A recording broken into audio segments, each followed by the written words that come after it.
everybody. Welcome back to the Glass Seats podcast. This is our show where two hockey aficionados discuss their perspectives on headlines surrounding the NHL, including recent stories, game highlights, league culture, and other topics trending amongst the fans. This is Viddy.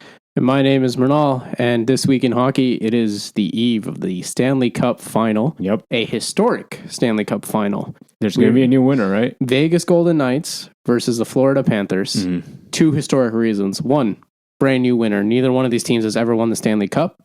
Two, no matter which team wins, we are guaranteed that a player with a $10 million cap hit is going to win the cup. Mm-hmm. So your favorite saying is toast. Yeah, I'm kind of happy about it. I'm not going to lie.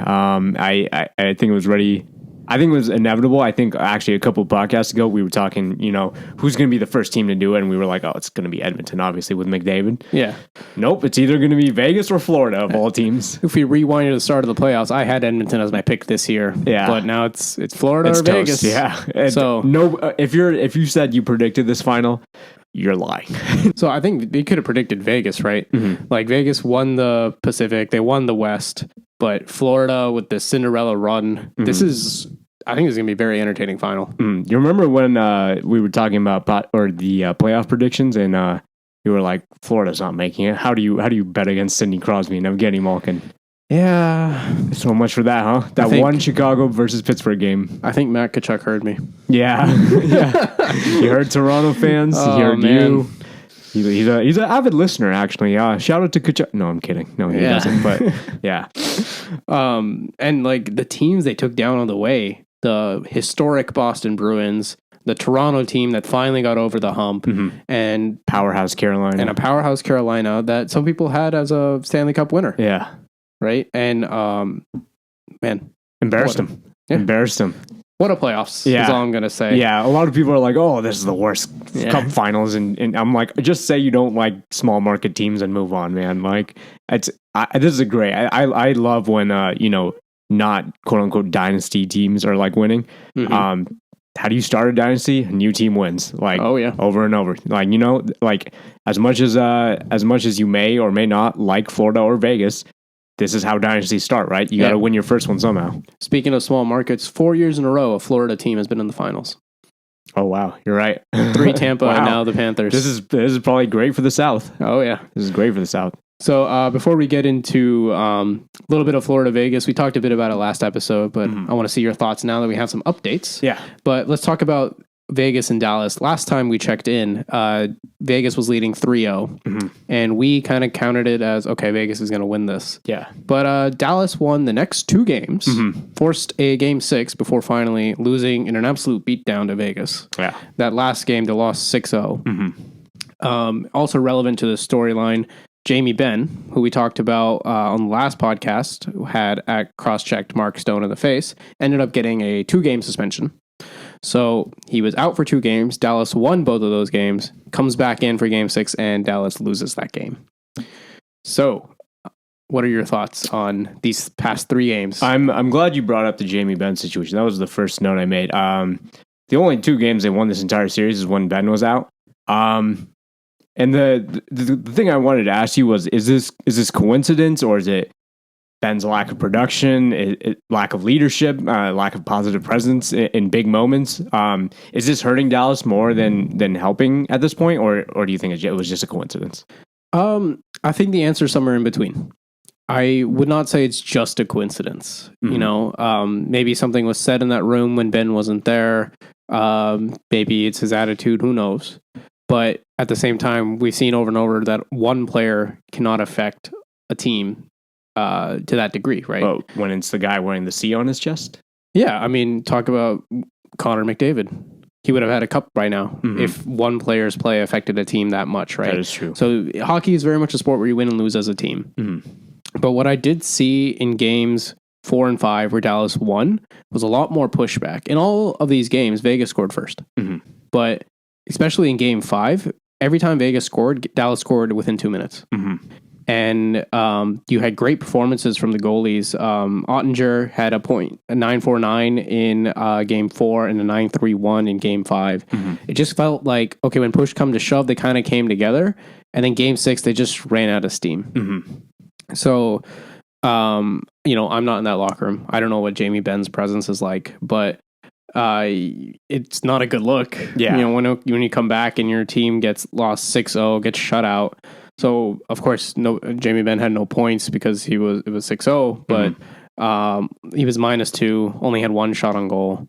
I think it's worth noting that both top lines on Dallas in that last game were -2. Yeah. So the depth lines kind of were trying to generate something. I think Max Domi had 3 shots on that game, but just couldn't do it. And Ottinger put up a .793. Yeah, that's not a great performance in an elimination game. And I mean, it happens. It's just unfortunate that they were already down 3-0 when it happened, right? Yeah. Or 3-2, I guess. Jamie Benn taking that penalty, I think, torpedoed this series a little bit, just because, they go down 2-0 coming into Dallas, but both of those were very close games. It could have gone the other way. I think Pete DeBoer even said that at some point. And then when they have to push back, Jamie Benn takes that dumb penalty and that game is lost. And now it's 3-0, and that's an impossible hill to climb. Right. Especially against Vegas, yeah. Against Vegas, no team has ever done it in the conference finals.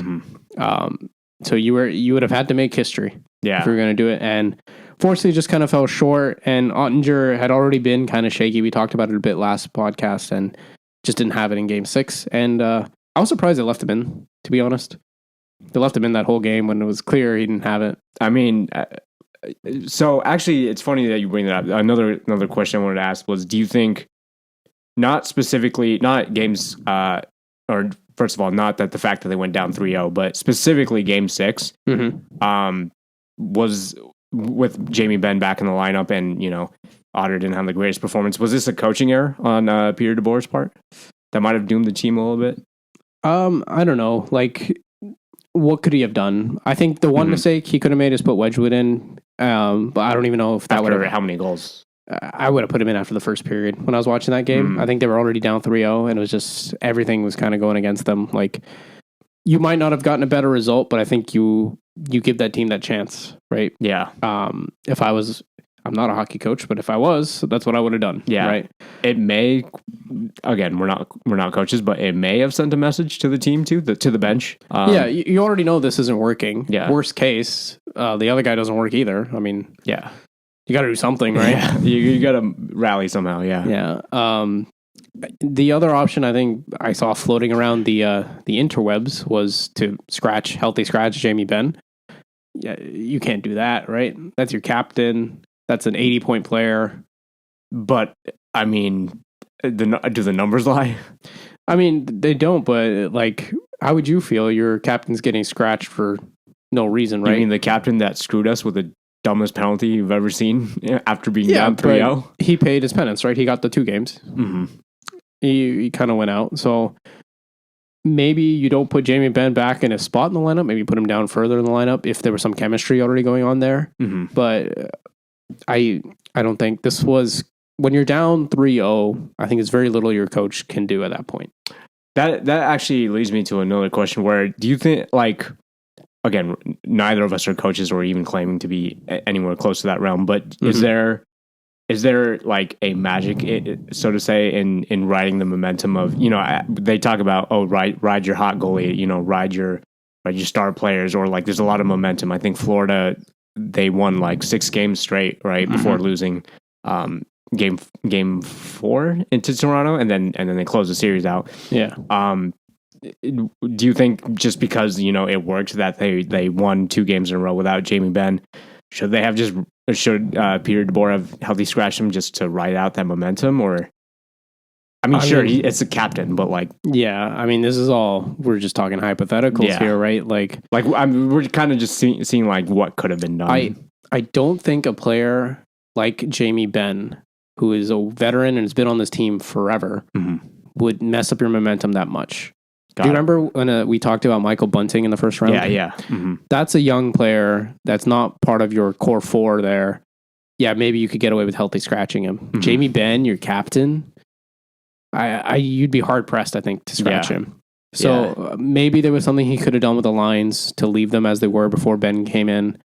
Or maybe the truth is Vegas is just that good. Yeah. And there was nothing DeBoer could have done. Yeah. At the end of the day, let's not discredit that Vegas absolutely dismantled this team and deserved to win. So, I mean, I think they came into game 6 saying enough is enough. You know, if they lose game 6, then the pressure's on them, right? Yeah. But they came in and were like, no shut out, 6-0. Yeah. They stepped on the jugular, right? Yeah. That was it. Yep. Yeah. So I think props to Vegas, props to Bruce Cassidy for leading that team. More so than what we talked about with Dallas. I think this was Vegas saying, no, this is it. You know. Well, I think that's a perfect segue. So now we have 2 very good coaches behind the bench in the finals. We got Paul Maurice of Florida, Bruce Cassidy of Vegas.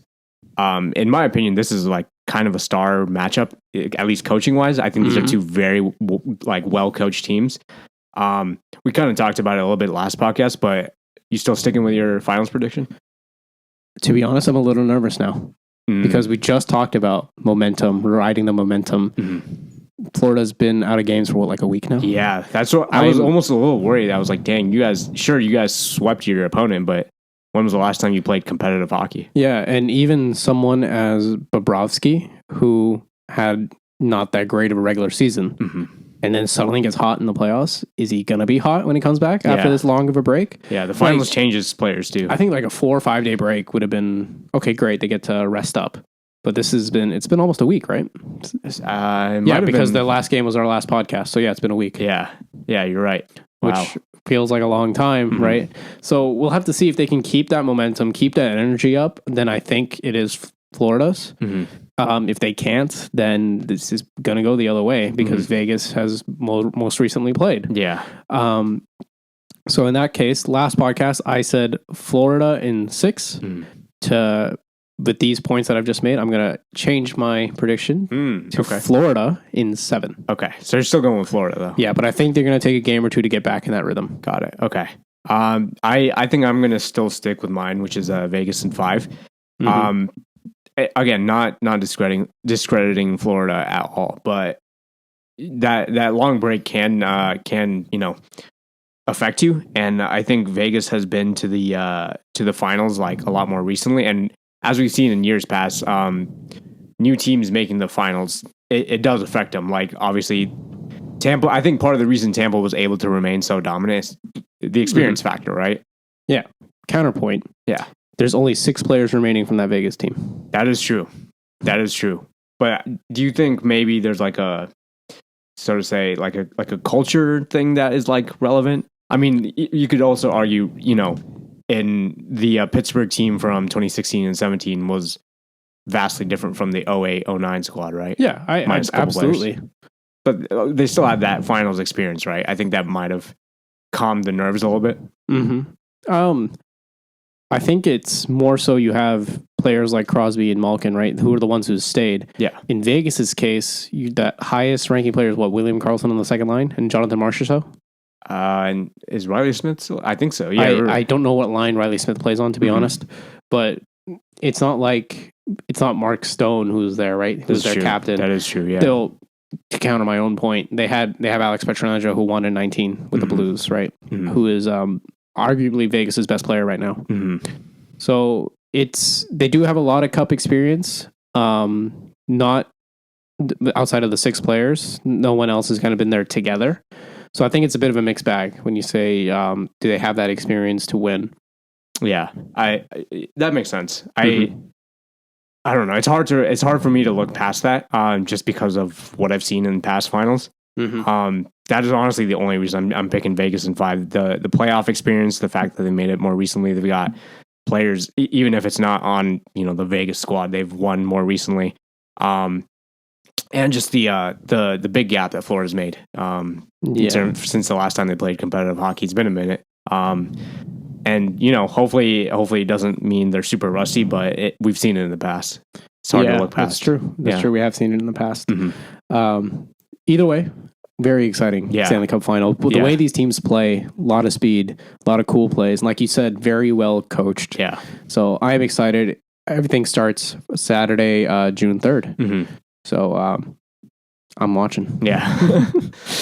All right. Moving on to some other stuff here. For the teams that are out of the playoffs, they are all getting ready for the draft, for free agency. Last podcast or 2 podcasts ago, we talked about Kyle Dubas getting fired in Toronto and all the drama that kind of went on around there. So we have a couple updates, and it involves 3 teams in the NHL. This is the Calgary Flames, the Toronto Maple Leafs, and the Pittsburgh Penguins. So we do have a bit of a carousel here.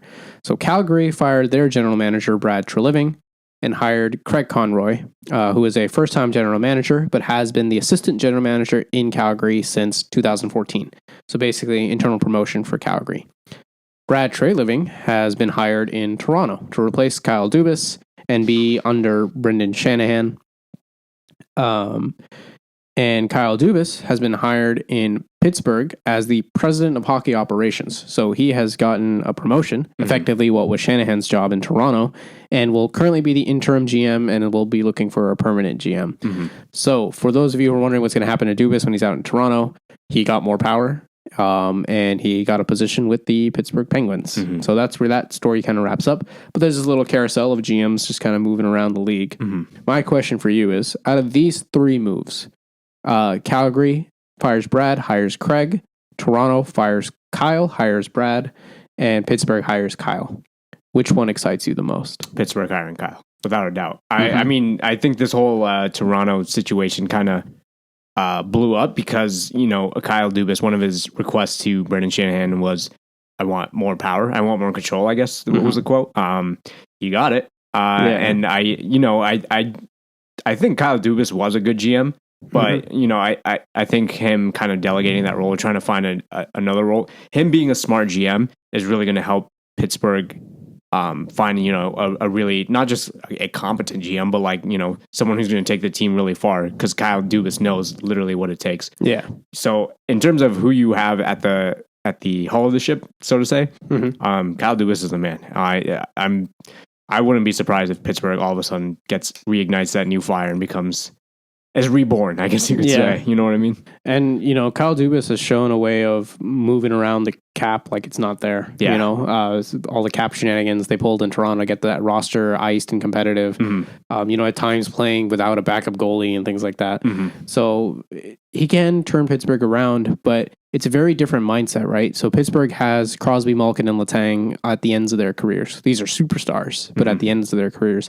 Toronto, these were superstars just starting. They're just entering their primes now. So do you think Kyle's approach will fit Pittsburgh in the sense that he's got to do something quick here? Crosby, Malkin might not have that many kicks at the can left. I think, because he's just, Kyle Dubas has proven to be a smart dude. He knows what he's doing. But, when Kyle Dubas went and got out Ryan O'Reilly, that in my opinion was very much we're going all in on this. That was a swing for the fences move. Yeah, I was, when I saw the news, I thought it was fake. I was not gonna lie. I was like, where's the cap space coming from? So basically, the point I'm trying to make is Kyle Dubas made it work. And I don't see why he couldn't with Pittsburgh, especially because a lot of those players are not on as long or as big cap hits. As big cap hits. Yeah. So I think he's got some wiggle room, and given that wiggle room, I think he can do some serious damage. I don't think timeliness or any of that is going to really affect him, because he's proven time and time again he can make the big move when it's needed. Again, I'm not really sure why Toronto let him go, or why Brendan Shanahan let him go. I don't think that was the right move, but it's too late for that now. Yeah, absolutely. So, I agree with you. I think Dubas will be exciting, but I think the timeline is a bit of a crunch here, both for Pittsburgh and for Toronto. Yeah. We're recording this on June 2nd. The draft is late June, and then free agency July 1st. So whatever he's going to do, he's got to come up with a plan and come up with the one quick, But I feel like he's got it in him. He's managed, with all the wizardry he's pulled off in Toronto and all those huge contracts, he made it work. When was the last time Toronto won a series? 19 years ago. Toronto finally won a series. But then promptly got curb stomped. Right, but that was a Florida team on a mission. How the players perform on the ice is completely. I don't know if he can really do anything about that. In terms of building a team, I think he's proven, even with tighter restrictions, that he knows what he's doing. Yeah. Rolling it back to Toronto, who has hired Brad Treliving. When we talked about Toronto when they got eliminated, we asked, do they have to change their big four, which are John Tavares, Mitch Marner, Austin Matthews, and William Nylander? Yeah. And you said they absolutely have to because they've tried so hard with this. Yeah. But now with the new GM coming in, he'll be the third GM for Toronto since Austin Matthews was drafted. It's kind of strange, yeah. Do you think it matters that there's a new GM if they just keep the same four core together? Yeah, I think so. I mean, well, actually, no, I take it back. It really depends what this core four's priorities are. Are they just trying to hang out, be buddies, play hockey, get paid? Yeah. Or are they trying to win a cup? Because let's be honest, there are some players that are just happy to be there. Yeah. And there's some superstars that are happy to be there. I'm obviously hoping that I'm sure Toronto fans are hoping that they're there to win a cup, but I don't know if. I don't know if I'm not them either. So I don't know what their priorities are. I don't know if they're trying to go for it or whatever, but just given the track record, I don't know how any GM in the NHL sees this and is like, oh yeah, it's working. Yeah. You've won one extra playoff game after 19 years. I don't know. Despite all the spectacular regular season success, it doesn't mean anything. It doesn't mean anything. Yeah.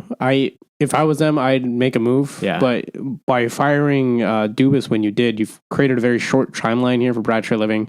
And anyone who switched jobs knows, you can't, it's very hard to hit the ground running, right? Yes, yeah. And to add insult to injury, Brad Treliving will not be allowed to sit at the Toronto draft table. Why is that again? So, I saw that. I never understood. Because GM contracts follow the NHL calendar. Technically, he's under contract until June 30th.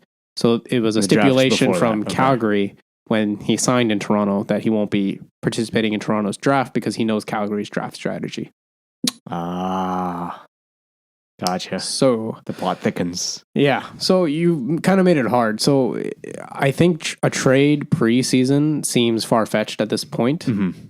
Depending on how the Leafs do. Preseason or pre-off season?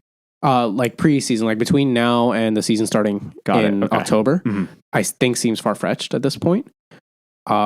Maybe they look at a deadline depending on how the Leafs are going. Yeah, I think they have to. I don't see any other, especially with we talked about this in previous podcasts with the NMCs on some of the notable players. Yeah. I really think it's going to boil down to how is this team looking in January or February. The complication being, of course, some players might have to waive their NMCs to get traded. Do you think they will? Do you think Matthews? See, that's the thing. Nobody knows because we've been talking to executives. We haven't talked to the players, right? And do you want to stay? Do you not want to stay? No one has that information right now. Yeah. So are some players done with this? Do they want to give it a swing somewhere else? Is there some other team? Let's say, I'm completely fabricating this, but let's say the Toronto is in a wild card or low division spot. Is there another team in a wild card low division spot that wants to swap superstars? There was a captain for captain trade. Rangers and someone else. I can't. Oh, Tampa. Tampa. Yeah. Ryan Callahan and Martin St. Louis, and that worked out for. I mean, it worked out short term for the Rangers and long term for Tampa. I think. Yeah. But yeah, I don't know. I really couldn't tell you. But either way, I feel like it's gonna. I agree with you in the sense that I don't think before the season this core forward's getting moved around. Yeah. It's just a lot of logistics involved. I think it's really going to boil down to how the team is looking at around January or February. Yeah. Yeah. I'm going to be following that story. Yeah. I love management storylines, so yeah, that is what I'm keeping my eye on. Yeah, definitely. Our last topic for today, you wanted to talk a little bit about jerseys. Yeah. What's got you in on jerseys? Yeah. So, I mean, I don't know if it's actually a big deal or not, but the issue that was presented is, we have, or Florida and Vegas have been doing, their media tour, I guess, trying to just get everything settled out. And jerseys are also going on sale to the fans. Yeah. Something that was revealed earlier this week is that the traditional Stanley Cup Final jersey patch was moved to the quote other side to make space for jersey ads, and a lot of a lot of fans were up in arms about it. And saying like, oh, this is ridiculous. How could you do this? Blah blah blah. So obviously it's a polarizing topic. Given that this is the first time it's happening, I believe this is the first time it's happening. But so my take on this is, while it doesn't make or break me watching the finals, from an aesthetic purpose, I think it's pretty hideous. It definitely looks strange, especially with the fan jersey being sold that way too. And I kind of want to see, like, is this an overreaction by the fans, or is this like blatant ignorance of what the fans want by the NHL yet again? Where do you stand on that? Yeah, so one thing to note, I think the jersey looking ugly or crowded is only in the case of the players that wear a captain's patch. Yes, so either a captain's or an or alternate patch, right? Because otherwise then there's just the ad on one side and the Stanley Cup patch on the other, so that's fine. In the case where they wear a C or an A on their left shoulder, you'll have both the Stanley Cup patch and the captain's patch, which does look kind of crowded. I will say this, the NHL committed to doing jersey ads, in which case for the Stanley Cup final, you cannot move the ad or put not have the ad, because this is the time everybody's watching hockey. Yeah, it's the Stanley Cup final. Yep. So for all the people out there on the internet saying, "Oh, they should just not have ads," no. If you're gonna do jersey ads, this is the time you want the ad. Yeah, these companies, I don't know personally who's sponsoring Vegas or Florida, but this is what they're paying for. Yeah, I have my own thoughts on jersey ads. Is okay, it kind of sucks, but if it generates revenue, sure, whatever. Yeah. But if you're gonna do ads, I'm glad they didn't buckle now. This is the time. What do you mean? Like they didn't cave to or move the ad or get rid of the ad now.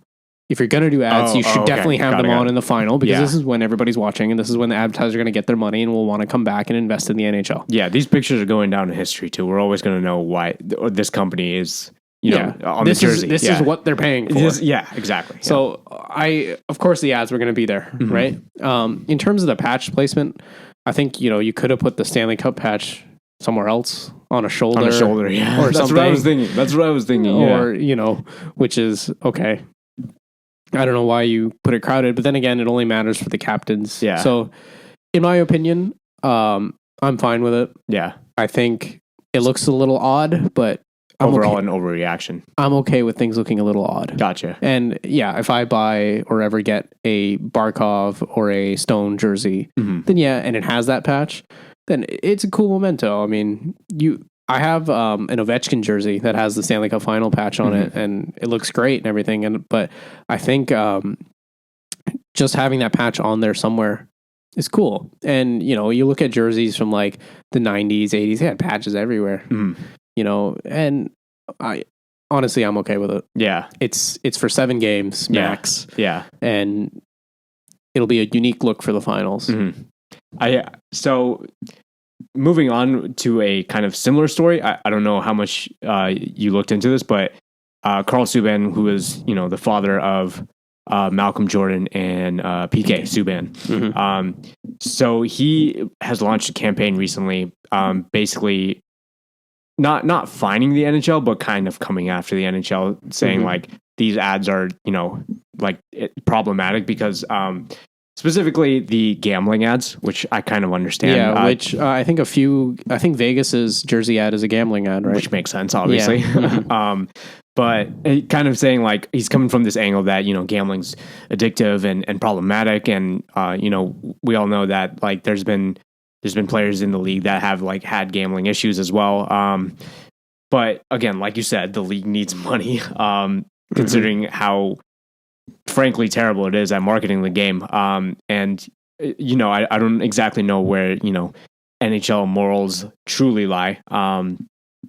Do you have an opinion on this, or do you think this is also kind of an overreaction by Carl Subban himself? So I think this is a different topic, right? Like jersey ads are one thing. Like I think a lot of teams have fairly innocuous jersey ads, right? Like I think Toronto's says TikTok milk. Or milk. Yeah. Yeah. Toronto has TikTok on the helmets. Yeah. And like, I'm like, okay, that's fine. I think gambling ads, it's a whole other thing. Like like you said, a lot of players have had gambling issues. Some players have fought addiction in other ways, and it's an addicting thing at the end of the day, right? Like, I don't think anyone has a cigarette ad in the NHL, right? Yeah. Like, so I get that it kind of feels a little bad, and I don't have a problem with what Carl Subban is doing. You know, if you believe in something like this, you know, kind of go for it. Personally, I don't know if I'm against gambling ads, but I'm against how much they push gambling. Like, it's all over the game now. And it went from 0 to like 100 so quick. As soon as it got legalized, yeah. Yeah, like even watching a game now, during things happening in the game, you see the little odds pop up. The little ticker at the bottom or whatever. Yeah. It's just all the time. I can't watch without being pushed gambling, you know? And that's kind of the bigger problem that I have, is that it's pushed so much that there's no way that I can get away from it. To avoid it. Yeah, and there's, I mean, you got to remember, like, the game hasn't changed in the sense that these players we see on the ice right now, they were watching the NHL as a kid. Yeah. You don't think, you know, the future generations, the future draft picks are watching right now and seeing all these gambling ads and stuff? I mean, the youth are very easily influenced, right? Yeah, and you know, even the announcers when you watch a game will mention the odds sometimes. And I'm like, okay. That was very odd to me. I never understood that. I was like, are we advertising it or are we promoting it? You know what I mean? I'm not sure anymore. Yeah, it's kind of, it does feel a little pushy, I guess you could say. But I think I kind of understand where Carl Subban's coming from on this situation. Yeah. A lot more than fans that are angry about a crowded jersey because of a C or an A. Yeah, I mean, these are entirely different things, right? Yeah. One is just aesthetics on how you like your jerseys to look. Yes. The other is, should we be promoting an addictive substance or not substance, but addictive hobby? Yeah. As part of the NHL. Yeah. Right. And yeah, it's become so ingrained in it, right? Like, earlier, you can bet on the NHL, but I had to seek that out, if I was looking to gamble, I'd find it a lot more palatable than it's being pushed in every corner, right? Like, jersey ads are one thing, but like I said, it's on the broadcast. You listen to analysis or other hockey podcasts that have ads. Unfortunately, we're not that big yet, but have ads. A lot of them have gambling ads now. So no matter how you consume the game, you end up consuming gambling content, which is what I have a bigger problem with. Gotcha. Like, there's no safe space for it. Yeah. Right? Yeah. That I completely agree with that. And don't get me wrong, both of us are big fans of hockey jerseys. You know, we're all about, you know, our aesthetics. We like marvel, and I think hockey jerseys are art. I guess you could say they're pieces. They're a lot more than just, you know, like fashion. But you're comparing apples to oranges. Like, you're comparing a literal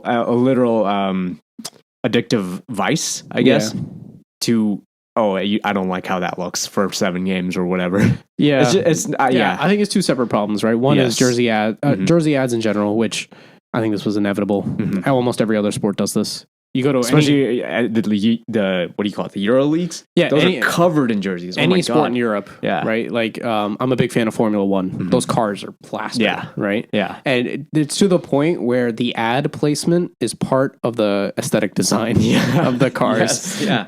So you know, and fans will comment on it about how they place that ads and things like that. I mean, I've seen, you know, like whatever Red Bull and Mercedes, they release libraries and stuff, but I think it's weird to see it without the ads at this point. Yeah. You know, it has literally become part of the skin, I guess. Yeah, it is. And I can still find the art in a hockey jersey even if it has ads on it. Put it that way. Okay, got it. But promoting gambling is a whole other topic, and you know, we talked about it a little bit here, but maybe that's something we should go over in the summer. Yeah, we could do a whole episode on that. Yeah.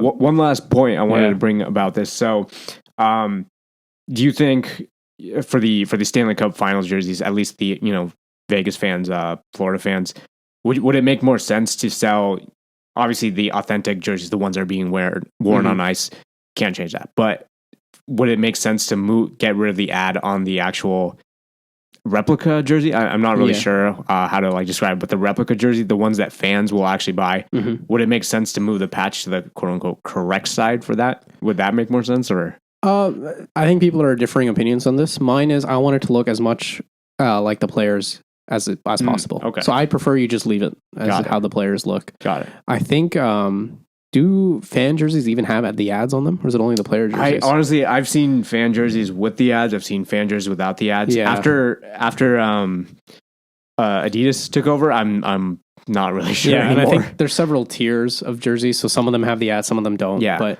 I still remember the Reebok tiers more than the Adidas tiers. Let's put it that way. Yeah. My personal opinion is I want to look as close as possible to the on ice product. Got it. Okay. For me, I think I'm a little bit on the opposite end where if I'm buying. Because if I'm buying a jersey that's not the actual jersey on ice, for me it's no different than going to the mall or going online, going to e-commerce store and just buying a fashion piece, I guess. So it's more like a shirt to you. It is it's a shirt, it's outerwear, it's a sweater, whatever you want to call it. But I just don't want to have. If I'm a Toronto fan, I don't want to advertise milk, whatever that is. Yeah. The entire time, like I get it. Like it's like that's how they look, but I don't know. Yeah, I guess this is all coming down to personal preference. It's very, very trivial at the end of the day. Yeah. All right. I think that's kind of what we have today. We're running up on time here. Quick prediction for you. Yeah. Who scores the first goal of the Stanley Cup Final? I want to say it's going to be a deaf player on Vegas. Like I don't even think it's going to be one of the big guys on either team. Let's put it this way: if it's going to be Vegas, I'll say Will Carrier. Will Carrier? Will Carrier, yeah. And if it's going to be Florida, Matthew Tkachuk. Yeah, for me, I'm going to say Jonathan Marchessault on Vegas. Okay. And, of course, Matt Tkachuk on Florida. Yeah. Kid's been doing it all. Yeah, absolutely. This has been Glass Seats. We're out every week. We hope you listen and follow along through the Stanley Cup Final. We'll see you next time. Peace.